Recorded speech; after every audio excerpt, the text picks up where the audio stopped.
நம்ம தோல் மூட்டுங்கிறது ஒரு பந்து கிண்ண மூட்டு. உங்க எல்லாத்துக்கும் தெரியும். பந்து ரொம்ப பெரியதாகவும் கிண்ணம் ரொம்ப தட்டையாகவும் இருக்கக்கூடிய ஒரு மூட்டு இது. இந்த தோல் மூட்டினுடைய அமைப்பு பல விதமான மூமெண்ட்ஸ், நம்ம ஒரு பவுலிங் ஆக்ஷன், கையை நல்லா சுத்துறது, திருப்புறது, இந்த மாதிரி எந்த வேலை வேணாலும் செய்வதற்கு தகுந்த மாதிரி வடிவமைக்கப்படும். இந்த வேலையை செய்யக்கூடிய தசைகள், இந்த மூட்டு தோல் மூட்டு, மூட்டை சுற்றி இருக்கக்கூடிய தசைகள் தான் இந்த வேலையை செய்யுது இல்லையா?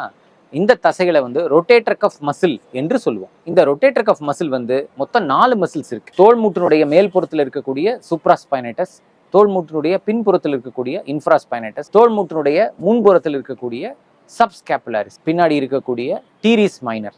இந்த 4 தசைகளையும் சேர்ந்தது ரொட்டேட்டர் கஃப் மசில். இந்த ரொட்டேட்டர் கஃப் மசில் தான் நம்ம கையை மேலே தூக்குறக்கும், கையை இப்படி முன்னாடி நம்ம ஸ்பேஸில் கையை நிறுத்துறதுக்கும் நம்மளுக்கு ஹெல்ப் பண்ணுது.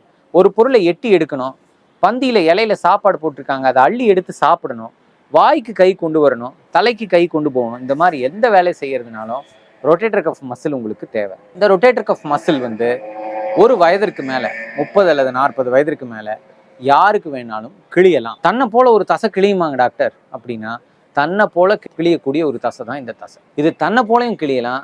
கீழே விழுந்து அடிபட்டு ஒரு பெரிய வெயிட்டை லிஃப்ட் பண்ணும்போது, அல்லது கீழே விழுகாம நம்மளை காப்பாத்திக்கிறதுக்காக கையை ஏதாவது மேலே ஊனும் போது, இந்த மாதிரி வேலைகள் செய்யும் போது அந்த தசைநார் கிழியலாம். 30 அல்லது 40 வயதிற்கு மேல பல பேருக்கு இந்த தசைநார் தன்னை போல பலகீனமாகும். எப்படி தலைமுடி நரைக்குதோ அந்த மாதிரி இந்த தசைநாரும் பலகீனமாகும். தசைநார் பலகீனமாகும் போது சின்ன அடி ஏற்பட்டாலும் அது கிழிஞ்சிடும். ஒரு கல்லத்தான் தூக்கி வீசின டாக்டர், அதுக்கப்புறம் கையை தூக்க முடியல. சின்ன பொருளை தூக்குன, படின்னு ஒரு சடன் பெயின் அதுக்கப்புறம் கையை அசைக்க முடியல என்று சொல்லி பல பேர் நம்ம கிட்ட வருவாங்க.